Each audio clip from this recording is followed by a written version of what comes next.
ladies and gentlemen, Fara Captain.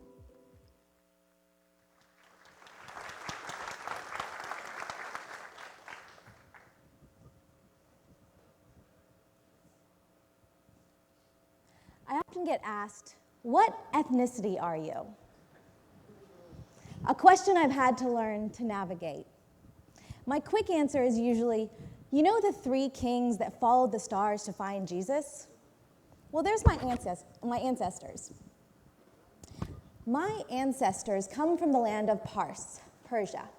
My family now lives in India.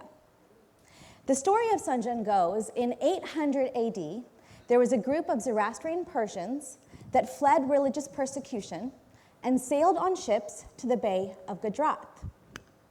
The Zoroastrian priests met with King Jadirana and asked him for a place to live. You see, all my ancestors wanted was the ability to live and to practice their religion. They didn't want to convert anyone or hurt anyone.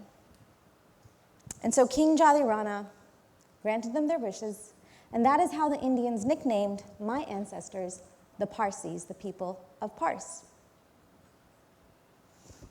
You see, if it wasn't for his allyship for humanity, I wouldn't be here today.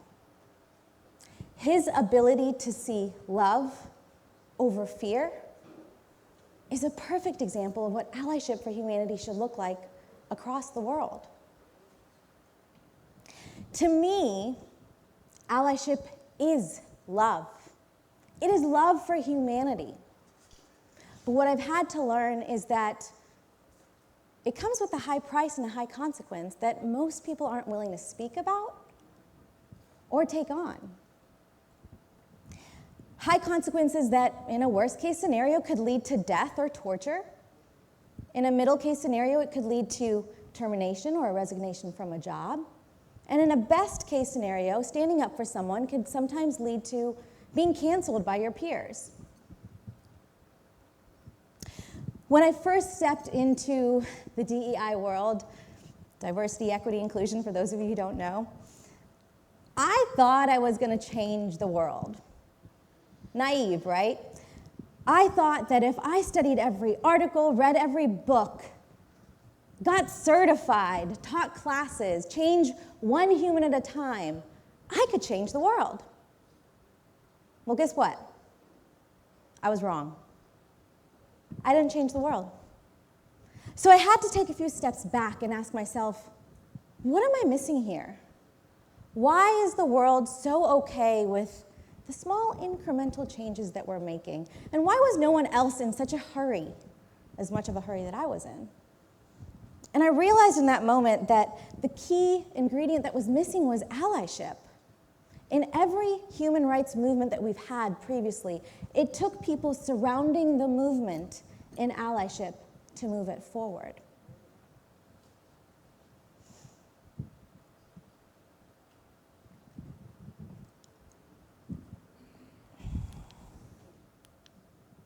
So I had to ask myself, what is allyship exactly? Allyship is another way of saying, who has my back?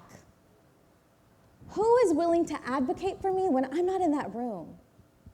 And being an authentic ally means being willing to be the voice for someone who doesn't have a voice themselves. The problem is we often fall into performative allyship. Performative allies are willing to speak of the injustices and the inequities, but they're not willing to use their privilege, their power, and their resources to actually make change. And so the world continues in status quo because of performative allyship. What I've had to learn is there are so many examples that I've researched in making this talk for you guys, and there were so many amazing allies throughout the world, and a few of them were right here in Memphis that I wanted to share with you. The first one was Jacob Burkle. Jacob Burkle was a white German immigrant that lived right off of the Mississippi River.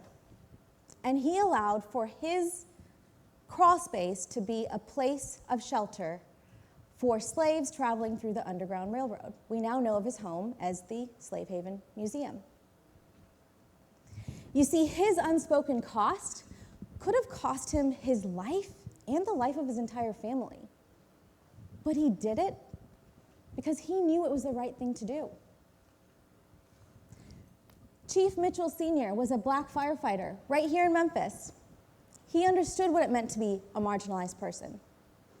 So when the first group of women finished their training, no fire department was willing to take them on because they were women. But he said, send them to me, all of them. And that is how we now have our first female chief. No one had to ask him to do that. He just did it. And even as far back as the 1820s, Frances Wright was a white heiress that made the first attempts at emancipation right here in Germantown.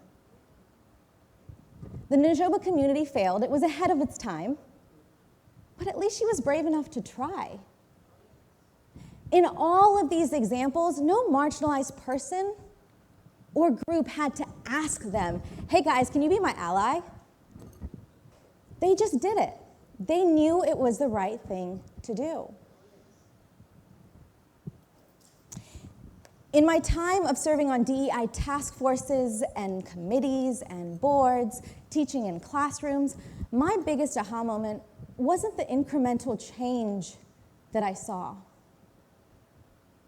It was when I was asked to resign from my position as diversity and inclusion chair from a large organization. Leading up to that moment, our committee had put together close to 30 motions to make the organization more inclusive and more transparent. The motions went up to the board to get approved, to hopefully be implemented into the organization, and the board decided that they were going to defer voting on it till the following year. So we waited patiently. The following year in January, I took seat, and I started asking leadership, hey, where's that vote? What's happening? And the answer I got was, well, since they didn't vote the year before, there's no vote that's going to take place. So I continued to be persistent and asked for accountability. Well, what are we supposed to do? All that hard work? What's going on? And guess what? Because I kept persisting, the fear arose. So much fear that when I asked point blank, what is the fear here? And the response I got was, the fear is that you are going to take down the entire organization. A few days later, I got the call, and they asked me to step down from my position as a diversity and inclusion chair. In that moment, no so-called friend, no peers, no other members of the organization, no one in leadership, no board member, no committee member, not one single person was willing to fight for me or with me against the injustices that I was facing or the double standards. And so I made the decision to remain silent and to resign. There was nothing left to do. I accepted failure that day. But guess what? I gained wisdom. Remember that question I asked earlier, what was I missing? I figured it out. Oops. The 3 ingredients to any change. 1, it's important that allies speak up. If allies don't speak up, there's no change that will ever happen. We have to be willing to be brave enough to call out the injustices when we see them.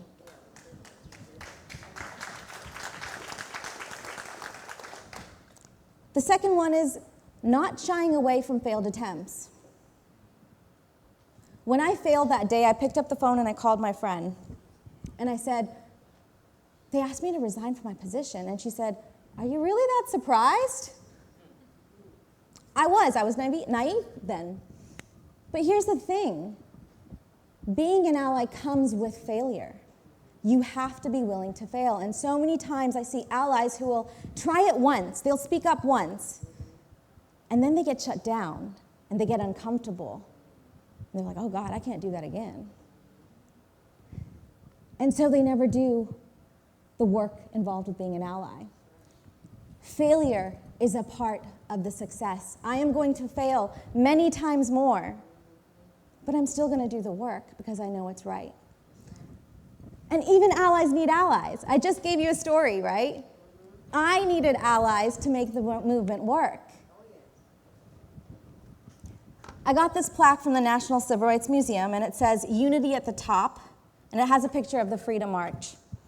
And at the bottom of the plaque, it says, when one person stands up, he is often not noticed. But when thousands stand up together, they cannot be overlooked.